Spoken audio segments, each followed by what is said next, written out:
कौन है? हजरत अब्दुल्ला इब्ने अब्बास रज़ी अल्लाह तआला अन्हुमा कहते हैं आका वो आपके अहले बैत कौन है जिनकी मोहब्बत हमारे ऊपर वाजिब है? आका फरमाते हैं वो अली है, वो फातिमा है, वो हसन है, वो हुसैन है। क्या बात रज़ा उस चमनिस्ताने करम की, क्या बात रज़ा उस चमनिस्ताने करम की, ज़हरा है कली जिसमें हुसैन और हसन। कौन अहले बैत है? लोगों अपना घर सबको प्यारा होता है, अपना वतन सबको प्यारा होता है, अपना मुल्क सबको प्यारा होता है। इस्लाम वो प्यारा मजहब है, इसने जब वतन की कुर्बानी मांगी तो सहाबा ने वतन को छोड़ दिया। इस इस्लाम ने माल की कुर्बानी मांगी, सहाबा ने माल कुर्बान कर दिया। इस इस्लाम ने औलाद की कुर्बानी मांगी, सहाबा ने औलाद कुर्बान कर दी। ऐ परेवा वैश वालों, तमाम की कुर्बानी को एक जगह जमा कर दिया जाए तो करबला में हुसैन की कुर्बानी का जलवा निगाहों के सामने आ जाए। कौन हुसैन है? हाँ ने हुसैन के नाम में 4 हर्फ हैं, हा सीन या नून मिला के हुआ हुसैन। चारों हर्फ अलग अलग पैगाम दे रहे हैं। हा ने कहा हक वाला हुसैन, सीन ने कहा सजदे में सर कटाने वाला हुसैन, या ने कहा याद खुदा में मस्त रहने वाला हुसैन, नून ने कहा नाना की उम्मत को बचाने वाला हुसैन। हम जिए कैसे उस इंसान के जीने की तरह, खून भी अपना नहीं जिसके पसीने की तरह। जब से देखा है किताबों में हुसैनो मिन्नी तो करबला भी मुझे लगता है मदीने की तरह। कौन हुसैन है? अपना घर सबको प्यारा होता है। इस इस्लाम ने जब वतन की कुर्बानी मांगी, कारी मोहम्मद अली फैजी साहिब किबला से अभी आपने कलाम सुना, मदीना बुला लीजिए। वतन भी कैसा प्यारा वतन जिसके लिए 5 वक्त नमाजों में दुआ करते हैं, दिखा दे या इलाही वो मदीना कैसी बस्ती है जहां पर रात दिन मौला तेरी रहमत बरसती है। वतन भी ऐसा प्यारा वतन, अल्लाह अकबर, जिसके बारे में आका फरमाते हैं जिससे हो सके मदीने में मरे तो वो मदीने ही में मरे, क्योंकि जो मदीने में मरेगा मैं उसकी शफाअत करूंगा। वतन भी कैसा प्यारा वतन जिसके लिए आका फरमाते हैं मदीने की मिट्टी में शिफा है। अल्लामा हसन कहते हैं न हो आराम जिस बीमार को सारे जमाने से, उठा ले जाए थोड़ी खाक उनके आस्ताने से। वतन भी कैसा प्यारा वतन जिसके बारे में मेरे आका फरमाते हैं मंजारा कब्री वजबत लहू शफाअती, जिसने मेरी कब्र अनवर की जियारत कर ली उस पर मेरी शफाअत वाजिब हो गई। ऐसा प्यारा वतन हुसैन ऐ मदीना छोड़कर जा रहे हैं, वो भी मदीने की सरजमीन को हुसैन छोड़कर जा रहे हैं। नाना के रोजे पे आके कहते हैं नाना मैं इस्लाम की कश्ती किनारे लगाने जा रहा हूँ, अपने नवासे का आखिरी सलाम कबूल करो। अपनी माँ फातिमा की तुरबत पे आए, अम्मी के रोजे पे सलाम करके आगे बढ़े, भाई हसन की तुरबत पे आए और भाई हसन की तुरबत को सलाम करके आगे बढ़े। और जब मेरा हुसैन मदीने से बाहर निकलने लगा तो मुड़ मुड़ के देख रहा था नाना के रोजे की तरफ, मुड़ मुड़ के देख रहा था नाना की तुरबत अतहर की तरफ। आज कारी मोहम्मद अली फैजी यहाँ बैठे हैं, कई बार गुंबद खजरा के जलवे देख कर आए हैं। फतेह मोहम्मद अलीमी साहब यहाँ बैठे हैं, इनसे आप पूछेंगे ये आपको बताएंगे आपके यहाँ पर कितने लोग ऐसे होंगे जिन्होंने हज किया होगा या उम्रा किया होगा, जिन्होंने गुंबद खजरा के जलवे देखे होंगे। आदमी जब तक मक्के में रहता है घर बार की याद आती है, प्रॉपर्टी की भी कभी कभी याद आती है, लेकिन जब हाजी या उम्रा करने वाला मदीना पहुंचता है एक बार गुंबद खजरा निगाहों के सामने आता है, दिल में इश्क रसूल का समंदर तलातुम खेज हो जाता है, नबी की मोहब्बत में गुम हो जाता है, नबी के इश्क में गुम हो जाता है। और उसके लबों पे यही होता है, सुबह हो तो कहता है मुस्तफा जाने रहमत पे लाखों सलाम, दोपहर हो तो कहता है काबे के बदरुद्दुजा तुम पे करोड़ों दुरूद, शाम हो तो कहता है या नबी सलाम अलैका। ऐ लोगों नबी की मोहब्बत, अल्लाह अकबर, उनसे पूछिए इस वक्त जो वहां की हुकूमत है वो 8 दिन से ज्यादा मदीने में हाजी को या उम्रा करने वाले को रहने नहीं देती। 8 दिन कब पूरे हो जाते हैं पता भी नहीं चलता, 8 दिन कब निकल जाते हैं उसे एहसास भी नहीं होता। जब 8 दिन पूरे होते हैं तो कानों में एक आवाज आती है, फला तारीख में जो हाजी आए थे या उम्रा करने आए थे अब उन्हें मदीना छोड़ करके निकलना है। अल्लाह अकबर, कोई मदीने से मक्के के लिए आता है, कोई मदीने से डायरेक्ट घर के लिए आता है, वो आखिरी सलाम, वो अलविदाई सलाम। अल्लाह अकबर, एक आशिक से पूछिए जब गुंबदे खजरा पे सलाम करने के लिए जाता है और जब आका के रोजे पे अलविदाई सलाम करके जब वापस होता है सुनहरी जालियां पकड़ के कहता है मौला इस दयार में आने के लिए पूरी जिंदगी दुआ करता रहा, दिखा दे या इलाही वो मदीना कैसी बस्ती है जहां पर रात दिन मौला तेरी रहमत बरसती है। मौला गुंबदे खजरा के जलवों में गुम हो गया, 8 दिन कब निकले मौला पता भी नहीं चला। ए मेरे मौला तू मुझे जिंदगी दे, मौला तू मुझे माल दे, दौलत दे, तो एक बार अपने महबूब का रोजा और दिखा देना। यही तमन्ना लेके आता है कि एक बार अपने महबूब का रौजा और दिखा देना मेरे मौला। अल्लाह अकबर। ये एक आशिक है, 8 दिन मदीने में रहने वाला हाजी या उम्रा करने वाला, जब गुंबद खदरा के जलवे देख करके वापस होता है, जब मदीने से रुखसत होता है, तो उसके दिल की कैफियत मैं आपको बताना चाहता हूँ। मैंने खुद हाजियों की जुबानी सुना, मैंने खुद उम्रा करने वालों की जुबानी सुना कि जब गुंबद खदरा पे सलाम करके जब हाजी वापस होता है तो आंखों से आंसू रो के नहीं रुकते हैं। सामान्य सफर तैयार करता है हाजी, मगर आंसू नहीं रुकते। आंसुओं के सैलाब को आस्तीन में जज्ब करता है हाजी और अपना सामान लेकर के सवारी की तरफ बढ़ता है। घंटों बैठ करके बसों में रोते हुए आशिकों को हमने देखा और सुना है। अल्लाह अकबर। जब तक फ्लाइट में बैठ करके रोता है आशिक, और शायर ने कहा था तैबा से लौटना किसी आशिक से पूछिए, तैबा से लौटना किसी आशिक से पूछिए, ऐसा लगा कि रूह बदन से निकल गई। और अल्लामा हसन कहते हैं मर के जीते हैं जो जाते हैं मदीना ए हसन, और जी के मरते हैं जो आते हैं मदीना छोड़कर। अल्लाह अकबर। मदीने की सरजमीन को 8 दिन मदीने में रहने वाला हाजी जब छोड़े, उम्रा करने वाला जब मदीने की सरजमीन को छोड़े तो आंखों से आंसू रोके नहीं रुके। ये वो हाजी है, उम्रा करने वाला है, जिसका घर मदीने में नहीं, जिसकी प्रॉपर्टी मदीने में नहीं, जिसका सरमाया मदीने में नहीं, जिसका कारोबार मदीने में नहीं, जिसका घर मदीने में नहीं, सिर्फ नबी का रोजा देखने गया है। तब मोहब्बत का ये आलम है। अरे बिन देखे जब ये आलम है तो दीदार का आलम क्या होगा। अल्लाह अकबर। अभी इसने नबी के रोजे का दीदार किया है, नबी के जलवों को नहीं देखा है। तब मोहब्बत का ये आलम है कि आंखों से आंसू रोके नहीं रुकते हैं। जब 8 दिन मदीने में रहने वाला हाजी मदीना छोड़े तो आंखों से आंसू रोके नहीं रुके। तो वो हुसैन जिसने बचपन मदीने में गुजारा, वो हुसैन जिसने जवानी मदीने में गुजारी, वो हुसैन जिसने 56 साल की उम्र मदीने में गुजारी, नाना का रोजा छूटता होगा, कैसी बीतती होगी आका हुसैन के दिल पर। नाना की तुरबत छूट रही है, कैसा लग रहा होगा आका हुसैन को। नाना का रोजा मदीने में है, माँ की तुरबत मदीने में है, भाई की तुरबत मदीने में है, मामुओं की तुरबत मदीने में है। अल्लाह अकबर। जब हुसैन से मदीना छूटा होगा कैसी बीतती होगी आका हुसैन के दिल पर। हुसैन मदीने से बाहर निकले, मुड़ मुड़ के देख रहे थे नाना के रोजे की तरफ। हजरत ज़ैनब ने पूछा मेरे भाई आप क्या देख रहे हो। तो मेरे हुसैन जवाब देते हैं ऐ मेरी बहन ज़ैनब, जिसे दुनिया में कहीं चैन नहीं मिलता, जिसे दुनिया में कहीं सुकून नहीं मिलता, जिसे दुनिया में कहीं आराम नहीं मिलता, जिसे दुनिया में कहीं राहत नहीं मिलती, उसे चैन हमारे नाना के मदीने में मिलता है, उसे सुकून हमारे नाना के मदीने में मिलता है, उसे आराम हमारे नाना के मदीने में मिलता है, उसे राहत हमारे नाना के मदीने में मिलती है। आज वही मदीना हुसैन से छूट रहा है, वो मदीना जो कौनैन का ताज है, जिसका दीदार मोमिन की मेराज है। जिंदगी में खुदा हर मुसलमान को वो मदीना दिखा दे तो क्या बात है। वो मदीना हुसैन से छूट रहा है। तजल्लियों की अजब है फिजा मदीने में, निगाहे शौक की है इंतहा मदीने में, गमे हयात ना खौफे कज़ा मदीने में, बराहे रास्त है राहे खुदा मदीने में। हुसैन मदीना छोड़े मक्का आए, मक्के से हुसैन करबला चले। आप देख रहे हैं वक्त काफी हो चुका है, मैं आपको मुकम्मल तो शहादत इमाम हुसैन नहीं सुना सकता, मुकम्मल तो करबला मैं आपको नहीं सुना सकता। पिछली एक बार और मैं आया था, तब भी मुझको सबके आखिर में डाला गया था। ये हालात हैं, अल्लाह आप सबको अक्ल सलीम अता फरमाए। कितना पैसा जलसों में खर्च होता है, लेकिन सुबह को हालात देखो तो आदमी वैसा ही नजर आता है। कुछ पैगाम लेकर के जाया करो जलसों से, कुछ सबक लेकर के जाया करो जलसों से, कुछ दर्स लेकर के जाया करो जलसों से। अल्लाह अकबर। मेरे प्यारे मुसलमानों, आज ये बात मैं जो आपके सामने पेश करने जा रहा हूँ आखिरी बात है मेरी, फिर उसके बाद मेरी तकरीर खत्म होने जा रही है, क्योंकि फजर का वक्त भी होने वाला है और कारी मोहम्मद अली फैजी साहब को भी लंबा सफर करना है। ऐ मेरे प्यारे मुसलमानों, हुसैन का एक बेटा जिसे दुनिया इमाम ज़ैनुल आबिदीन के नाम से जानती है, एक बेटे इमाम हुसैन के और एक बेटे इमाम हसन के, जिनको हसन मुसन्ना कहते हैं।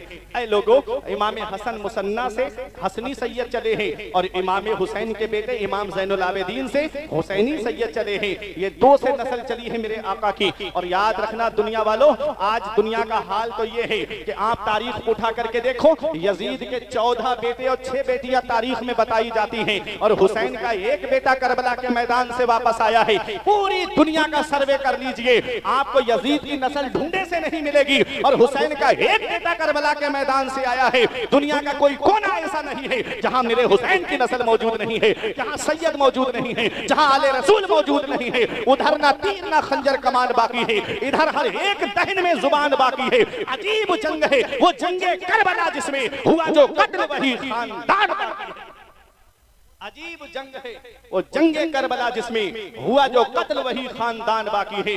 एक बेटा हुसैन का मैदान करबला से वापस आया। आपके जहन में एक सवाल आता होगा कि एक बेटे से इतनी नस्ल कैसे फैल गई? तो आओ मैं एक मिसाल से आपको समझा देता हूँ। एक वो जानवर है जिसे बकरी या बकरा कहते हैं, और एक वो जानवर है जिसे खिंजीर कहते हैं। वो एक बार में 12-13 बच्चों को जन्म देती है, और बकरी 2 बच्चे 3 बच्चे 4 से ज्यादा मैंने नहीं सुने। और बकरा ईद के मौके पे कितने बकरे कुर्बान होते हैं, लाखों करोड़ों अरबों बकरे कुर्बान हो जाते हैं, और उसकी कुर्बानी नहीं होती है। होना तो ये चाहिए था कि उस जानवर से जंगल भर जाते, होना तो ये चाहिए था कि वो जानवर हर जगह नजर आता, लेकिन उसकी नस्ल कहीं कहीं आपको नजर आएगी, और बकरी और बकरा हर गली कूचे में आपको मिल जाएगा। क्यों? इसलिए कि बकरे को अल्लाह के नाम पे कुर्बान किया जाता है। जो अल्लाह के नाम पे कुर्बान होता है, अल्लाह उसकी नस्ल को मिटाता नहीं है, अल्लाह उसकी नस्ल को बढ़ा देता है। करबला के मैदान में हुसैन ने जामे शहादत अपने रब के नाम पे नोश फरमाया है। अल्लाह ने हुसैन की नस्ल को खत्म नहीं किया, इतना बढ़ाया कि बगदाद में देखो तो मेरे हुसैन की नस्ल मौजूद है,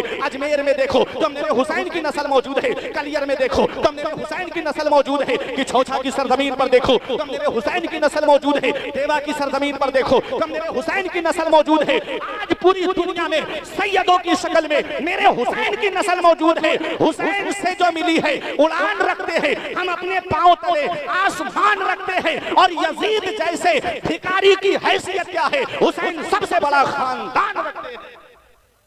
यजीद जैसे भिखारी की हैसियत क्या है, हुसैन सबसे बड़ा खानदान रखते हैं। एक बेटा हुसैन का मैदान करबला से वापस आया। उनकी मैं एक बात आपको बता दूं और अपनी जगह बैठ जाऊं। कौन? इमाम ज़ैनुल आबिदीन है। करबला के वाक़े के बाद किसी ने इनको मुस्कुराते नहीं देखा। जब जब पानी सामने आता रोने लगते। करबला का मंजर निगाहों के सामने आ जाता। वो इमाम ज़ैनुल आबिदीन, एक बार उनके बेटे इमाम मोहम्मद बाकिर ने पूछा, अब्बा कभी तो जिंदगी का मोड़ एक ऐसा आता है कि लबों पे मुस्कुराहट आ जाती है, आप कभी नहीं मुस्कुराए? तो एक जवाब दिया था, बेटा जो मंजर मेरी आंखों ने देखा है, अगर तू देख लेता तो तू भी कभी जिंदगी में नहीं मुस्कुराता। मैंने अपने जवान भाई के सीने में नेजा लगते हुए देखा, मैंने अपने बाबा के सर को नेजे पे बुलंद होते हुए देखा, मैंने अपने 6 माह के असगर के हल्क में तीर लगते हुए देखा। अल्लाह अकबर। जब इमाम ज़ैनुल आबिदीन मदीना वापस आए थे तो 2 काम किए थे आपने। एक आपने मदरसा खोला था और एक आपने लंगर खाना खोला था। मदरसे में नाना की हदीस का दर्स देते थे और लंगर पे भूखों को खाना खिलाते थे। लंगर पे आप भूखों को खाना खिलाते, प्यासों को पानी पिलाते। और नबी की हदीस पाक भी है, पूछा गया आका से, अय्यो अमलिन अफजलो या रसूल अल्लाह, या रसूल अल्लाह सबसे अफजल अमल क्या है? आका फरमाते हैं, तीबुल कलाम व इतआमुत तआम व इफ्शाहुस सलाम। मोहब्बत से बात करना, भूखों को खाना खिलाना और सलाम को आम करना, ये सबसे बेहतर अमल है। यही इमाम ज़ैनुल आबिदीन है।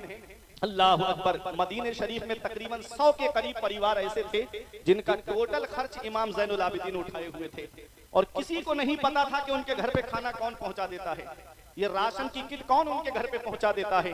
आज अफसोस होता है, अगर हम मस्जिद में 10 रुपए भी देते हैं तो पहले इमाम साहब के पास जाके कहते हैं मेरे नाम का ऐलान लगाओ, ताकि लोगों को पता चले कि मैंने मस्जिद में 10 रुपए दिए हैं। अगर किसी गरीब को कपड़े दे देते हैं तो 4 जगह चौराहों पे जिक्र करते हैं कि मैंने फला गरीब को कपड़े दिए थे। ये हाल आज हमारा है। आओ जरा हुसैन के बेटे की शान देखो। इमाम ज़ैनुल आबिदीन तकरीबन 100 परिवार ऐसे मदीने शरीफ में जिनका टोटल खर्च आप उठाए हुए थे। एक दिन इमाम मोहम्मद बाकिर उनके बेटे ने कहा, अब्बा जान आप बुजुर्ग हो गए हैं, बूढ़े हो गए हैं, आप अपनी पीठ पे बोरी लाद करके लेकर के जाते हैं रात में, बाबा आप मुझे इजाजत दे दो, आपका जवान बेटा कब काम आएगा, मुझे इजाजत दे दो, मैं उनके घरों पे ये सामान पहुंचा के आ जाता हूँ। तो हुसैन के बेटे की शान देखो, फरमाते हैं बेटा अगर मैं तुझे उनके घरों पे भेजूंगा तो मुझे उनके नाम भी तुझे बताना पड़ेंगे, और मैं नहीं चाहता कि किसी को पता चले कि मदीने शरीफ में फला परिवार गरीब का है, उसका नाम जाहिर हो जाए। अल्लाह अकबर। आज हमारा हाल, अगर कोई एक केला भी किसी मरीज को देता है तो पहले फोटो खींच करके उसको फेसबुक पे डालता है। लॉकडाउन में नहीं देखा किसी गरीब को आपने कि एक औरत को खड़ा करके चारों तरफ से लोग खड़े होकर के थोड़ा सा राशन दे करके फोटो खींच करके फेसबुक पे और इंस्टा पे अपलोड कर रहे थे। ये हाल है, हम गरीबों की गुर्बत का मजाक उड़ाते हैं। सीखो हुसैन के बेटे से, खुद खाते नहीं थे औरों को खिलाते थे, खुद खाते नहीं थे औरों को खिलाते थे। कैसे साबिर थे मोहम्मद के घराने वाले। ये हुसैन के बेटे की शान है। फरमाया बेटा मैं तुझे भेजूंगा तो उनके नाम भी तुझे बताना पड़ेंगे, और मैं नहीं चाहता कि किसी को पता चले कि मदीने में फला परिवार गरीबों का है। रात में खाने पीने की किट बनाते सामान की, और रात के अंधेरे में उनके घरों के दरवाजों पे रख करके इमाम ज़ैनुल आबिदीन आ जाते थे। सुबह को जब वो दरवाजा खोलते तो पता चलता कि कोई खाने पीने का सामान उनके घर पे रख करके चला गया है। ये है इमाम ज़ैनुल आबिदीन। ऐ लोगों, मैं बताना ये चाहता हूँ कि हमें हुसैन के बेटे का किरदार अपनाना चाहिए। हमें भी देखना चाहिए कि हमारी बस्ती में कहीं कोई गरीब तो नहीं है, हमें भी देखना चाहिए कहीं हमारी बस्ती में कोई परेशान तो नहीं है। आज हम अपने पड़ोसियों का ख्याल नहीं रखते, आज हम अपने पड़ोसियों का ख्याल नहीं रखते हैं। ये हालात आज हमारे बनते चले जा रहे हैं। कितने मुस्लिम परिवार ऐसे हैं कि आज जिनके घरों की बेटियां इर्तिदाद की तरफ चली गई, सिर्फ किस वजह से कि जहेज की लंबी लंबी डिमांडों की वजह से, किस वजह से कि आज उनके घरों में इतना पैसा नहीं कि आज ये जहेज के लोबियों का मुंह बंद कर सके, आज उनके घरों में इतना पैसा नहीं कि वो जहेज मांगने वालों का मुंह भर सके। याद रखना, कोई इंसान किसी इंसान को क्या देता है? आदमी सिर्फ वसीला है, खुदा देता है। जिस अल्लाह ने तुझे दौलत दी है वो मेरा रब दौलत छीन भी सकता है। आज उस रब की पकड़ से डरो, इन्ना बत्शा रब्बिका लशदीद, तेरे रब की पकड़ बहुत सख्त है। जब अल्लाह पकड़ता है तो फिर कोई छुड़ाने वाला नहीं मिलता है। उस रब की पकड़ से डरो प्यारे मुसलमानों। अल्लाह ने बेटा दिया है, अल्लाह का शुक्र अदा करो। अल्लाह ने नूरे नजर दिया है, अल्लाह का शुक्र अदा करो। वरना किसी किसी के घर में तो चराग जलाने वाला तक नहीं है। पैर की चप्पलें घिस गई आलिमों के घरों के चक्कर लगाते लगाते कि कोई ताबीज दे दो मेरे घर में बेटा पैदा हो जाए, पीरों से दुआ कराते कराते कि हजरत दुआ कर दो मेरे घर में चराग जलाने वाला आ जाए। अल्लाह ने बेटा दिया है, अल्लाह का शुक्र अदा करो। पता नहीं कि कब घर का चराग गुल हो जाए, इसलिए उस रब का शुक्र अदा करते रहो और उस रब की पकड़ से डरते रहो। मैंने दुनिया का हाथ जायजा लिया है, मैंने हालात को देखा है कि ससुराल के पैसे से कोई अमीर नहीं होता है। ये ससुराल से जो मिलता है 1-2 साल में खत्म हो जाता है। ससुराल की चौखट पे मत मांगो, मांगना है तो मदीने वाले मुस्तफा की चौखट पे मांगो, अपने आका की बारगाह से मांगो। ससुराल वाले देंगे 2-3 साल में खत्म हो जाएगा और मदीने वाले देंगे तो नस्लें खाएंगी, तब भी उसकी बरकत खत्म नहीं होगी, तब भी उसकी बरकत घर से नहीं जाएगी। याद रखना, शायर ने पुकार करके कहा था और बड़े अच्छे अंदाज में कहा था कि मांगेंगे मांगी जाएंगे, मुंह मांगी पाएंगे, सरकार में ना ला है ना हाजत अगर की है। मेरा इमाम कहता है मांगेंगे मांगी जाएंगे, मुंह मांगी पाएंगे, सरकार में ना ला है ना हाजत अगर की है। ऐ लोगों, एक साहब मुझे मिले, कहते हैं मौलाना मुझे बेटे की शादी में गाड़ी चाहिए। मैंने कहा परेशान मत हो, मेरे साथ मस्जिद में चलो, जुमे का दिन है, मैं 1 जुमा 2 जुमा 3 जुमा तकरीर करूंगा, तुम मस्जिद के दरवाजे पर रुमाल बिछा के बैठ जाना, इतना चंदा कर दूंगा। 3 जुमों में एक स्प्लेंडर गाड़ी आ जाएगी। आंखें चला के मुझसे कहते हैं मौलाना क्या मुझे भिखारी समझते हो? मैंने कहा नादान, भिखारी सिर्फ उसे नहीं कहते जो कटोरा लेके दरवाजे दरवाजे मांगे, भिखारी सिर्फ उसे नहीं कहते जो झोली फैला करके गली गली मांगता हुआ फिरे, भिखारी सिर्फ उसे नहीं कहते जो कटोरा लेकर के दुकान दुकान मांगता हुआ फिरे। ऐ परेवा वंश वालों, भिखारी उसे भी कहते हैं जो जहेज की लिस्ट बना करके ससुराल के दरवाजे पे मांगता हुआ फिरे। भिखारी कई किस्म के हैं, कोई 1 रुपए में राजी हो जाता है, कोई 5 रुपए में राजी हो जाता है और कोई 10 रुपए में राजी नहीं होता, कोई 100 रुपए में राजी नहीं होता। ऐसे ही इसमें भी भिखारी है, कोई स्प्लेंडर पे राजी हो जाता है, कोई अपाचे पे राजी हो जाता है और कोई कार पे भी राजी नहीं होता है। ऐ लोगों याद रखो, ये दुनिया वालों से मांगोगे जिल्लत मिलेगी, मदीने वाले मुस्तफा से मांगोगे इज्जत मिलेगी। हमने कहा नादान, हम मांगने से मना नहीं करते, मांगो, मांगना मोमिन की शान है, लेकिन कहाँ मांगना चाहिए तो सुनो। हम तुमसे नहीं पूछते हैं, कारी मोहम्मद अली फैजी से नहीं पूछते हैं, हाफिज आरिफ से नहीं पूछते हैं, हाफिज असलम से नहीं पूछते हैं कि किससे मांगे। चलो बरेली की सरजमीन पर इमाम इश्क मोहब्बत की बारगाह में आला हजरत से पूछो हमें मांगना है, हम कहाँ मांगे। तो आज भी गुंबदे रजा से आवाज आएगी, कौन देता है देने को मुंह चाहिए, कौन देता है देने को मुंह चाहिए। देने वाला है सच्चा हमारा नबी, देने वाला है सच्चा हमारा नबी। मांगने वाले मंगतों को यूं चाहिए, मांगना और किसी से भी क्यों चाहिए। कौन देता है देने को मुंह चाहिए, देने वाला है सच्चा हमारा नबी। नबी की चौखट से मांगो, नबी की बारगाह से मांगो, मदीने वाले देंगे, नस्लें खाएंगी, तब भी उसकी बरकत खत्म नहीं होगी। बता दूं आपको, बस 2 मिनट की बात। हातिम ताई के पोते ने एक आले रसूल से कहा मेरा दादा वो है जो 7 दरवाजों से बांटता है, तब भी बांटने की शान ये है लेने वाला एक दरवाजे से लेकर दूसरे पे आए तब भी देता है, 7 पे बारी बारी आए तब भी देता है, मना नहीं करता।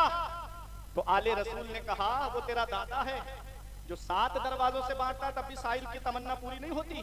उसकी ख्वाहिश पूरी नहीं होती, एक पे लिया दूसरे पे आ गया, फिर भी पूरी नहीं हुई, तीसरे पे आया फिर भी पूरी नहीं हुई, सातों पे बारी बारी आया तब भी पूरी नहीं हुई। अरे मेरा नाना वो है जो एक दरवाजे से बांटता है, एक चौखट से बांटता है, और बांटने की शान ये है कि मांगने वाला एक बार नाना की चौखट पर आ जाए तो कयामत तक किसी के सामने हाथ नहीं फैलाता है। मर्तबा क्या कोई जाने शहे बाला तेरा आसमानों पहुंचा है। इस्लाम बड़ी परेशानियों के बाद हम तक पहुंचा है। इस इस्लाम को फैलाने के लिए पैगंबरे इस्लाम ने कितनी परेशानियों का सामना किया है, कितनी परेशानियों का सामना मेरे आका ने किया है। अगर तारीख का वो बाब आपकी निगाहों के सामने रख दिया जाए तो आपकी आंखों में आंसू आ जाएंगे। हम मुसलमान हैं, हमारे बाप मुसलमान, हमारे दादा मुसलमान, हमें कोई कुर्बानी देने कहीं जाना नहीं पड़ा, हमें इस्लाम के लिए कोई परेशानी उठाने कहीं जाना नहीं पड़ा। हमने एक सजे सजाए माहौल में अपनी आंखें खोली हैं। पैगंबर इस्लाम ने कितनी परेशानियां उठाई। मेरे आका जब इस्लाम की तबलीग के लिए अपने हुजरे से बाहर तशरीफ लाए तो आका के रास्ते में कांटे बिछा दिए गए, और ऐसे ऐसे नुकीले कांटे कि अगर वो पाए मुबारक में लग जाएं तो तलवाए मुबारक को तोड़ करके ऊपर आ जाएं। पैगंबर इस्लाम ने उस वक्त ये नहीं फरमाया, लोगों तुम मेरे रास्ते में कांटे बिछा रहे हो, तुम कितने भी मेरे रास्ते में कांटे बिछाते रहो, मैं तुम्हारे रास्ते में फूल बिछाता रहूंगा। ये फरमाया मेरे आका ने। पैगंबर इस्लाम जब बाहर तशरीफ लाए, एक जालिम ने ऐसा पत्थर का निशाना बांध के मारा कि नबी की मुकद्दस पेशानी पे आकर के लगा। वो नबी की मुकद्दस पेशानी जिसके बारे में मेरा इमाम कहता है जिसके माथे शफाअत का सेहरा रहा, उस जबीने सआदत पे लाखों सलाम। नबी की मुकद्दस पेशानी से खून निकलने लगा। आका अपने हुजरे में तशरीफ लाए, हजरत खदीजतुल कुबरा की नजर पड़ी रोने लगी और खून के असर को अपनी मुबारक चादर को पानी में भिगो करके खून के असर को साफ करती हैं। आज की कोई औरत होती तो कह देती आपको क्या पड़ी है अपनी पेशानी लहूलुहान कराने की, ये कौम जहन्नम में जाना चाहती है तो जाने दीजिए। वो उम्मुल मोमिनीन है, तमाम मोमिनों की मां है। अर्ज करती हैं या रसूल अल्लाह, अल्लाह आपकी मेहनतों को जाय नहीं फरमाएगा। पैगंबर इस्लाम ने कितनी परेशानियां उठाई। वो ताइफ का मैदान आज भी गवाह है। जो लोग उम्रा करने जाते हैं, जो लोग हज करने के लिए जाते हैं, वो गली आज भी देखते हैं जहां मेरे आका के ऊपर पत्थरों की बारिश की गई थी। मेरे आका जब ताइफ के मैदान में पहुंचे, चारों तरफ से पत्थरों की बारिश हो रही है। मेरे आका की नालैन शरीफ खून से भर गई थी। आका एक बाग के अंदर तशरीफ ले गए। एक फरिश्ते ने आकर कहा आका मुझे इजाजत दे दो, मेरी हुकूमत हवाओं पर है, मेरी हुकूमत तूफानों पर है, मैं इन ताइफ वालों को पहाड़ों से टकरा के मार दूं। एक फरिश्ते ने कहा आका मुझे इजाजत दे दो, मेरी हुकूमत बारिश पर है, मेरी हुकूमत तूफानों पर है, मुझे इजाजत दे दे, मैं इनके ऊपर इतनी बारिश करूं यही डूब करके मर जाए। हजरत जिब्राइल अलैहिस्सलाम ने कहा आका ये ताइफ दो पहाड़ों के बीच में बस्ती आबाद है, मुझे इजाजत दे दो, पहाड़ मिला देता हूं यहीं पिस के मर जाएंगे।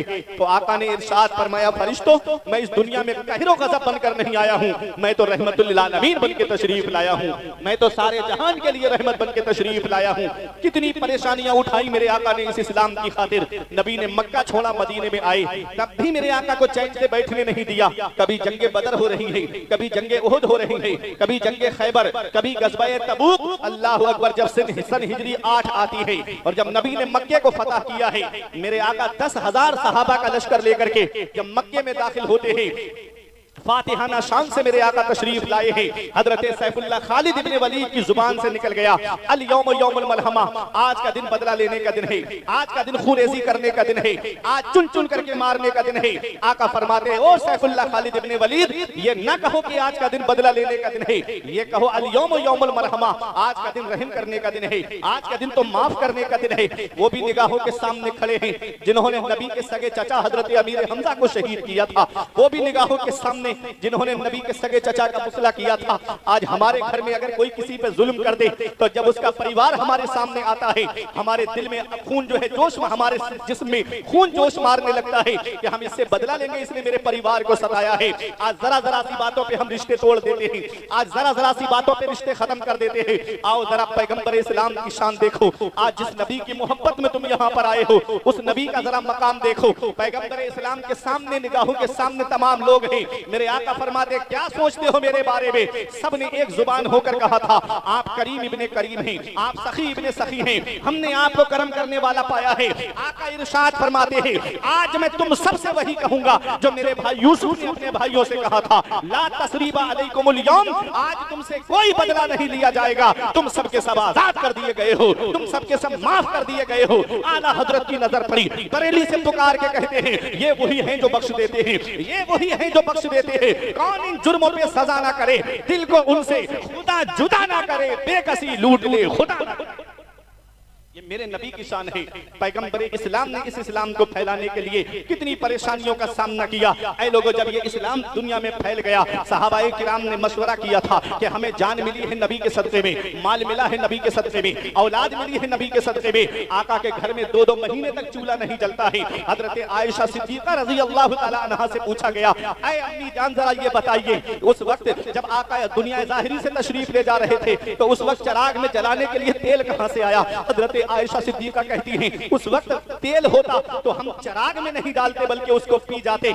ऐसा आलम रहा है। एक एक खजूर में हजरत आयशा सिद्दीक़ा कहती हैं हम खजूर को खाते उसकी गुठली फेंकते नहीं थे बल्कि उसकी गुठली को रख लेते थे और उसमें नमक लगा करके चूस करके गुजारा करते थे। इससे ये मत समझ लेना कि पैगंबर इस्लाम जो है मेरे आका हुजूर सल्लल्लाहु अलैहि वसल्लम किसी चीज के मालिक व मुख्तार नहीं थे। मेरे आका दोनों आलम के मालिक व मुख्तार हैं। आला हजरत फरमाते हैं वो मालिक कौनैन हैं, वो पास कुछ रखते नहीं, दो जहां की नेमतें हैं उनके खाली हाथ में। आका ने गरीबी को पसंद फरमाया है, आका ने गरीबी को महबूब फरमाया है। ऐ लोगों, सहाबा ने मशवरा किया चलो आका की बारगाह में तोहफे लेकर चलते हैं। जब नजराना लेकर के आका की बारगाह में आए, आयत करीमा मेरे आका पे नाजिल होती है, कुल ला असअलुकुम अलैहि अजरा, ए मेरे महबूब अपने इन उम्मतियों से कह दो जो इस्लाम मैंने तुम तक पहुंचाया है, जो दीन मैंने तुम तक पहुंचाया है, ला असअलुकुम अलैहि अजरा, मुझे उसका बदला नहीं चाहिए, मुझे उसकी कीमत नहीं चाहिए, मुझे उसका मुआवजा नहीं चाहिए। इल्लल मवद्दता फिल कुर्बा, तुम मुझे कुछ देना चाहते हो तो मेरे अहले बैत से मोहब्बत करो, मेरे घर वालों से मोहब्बत करो। वो अहले बैत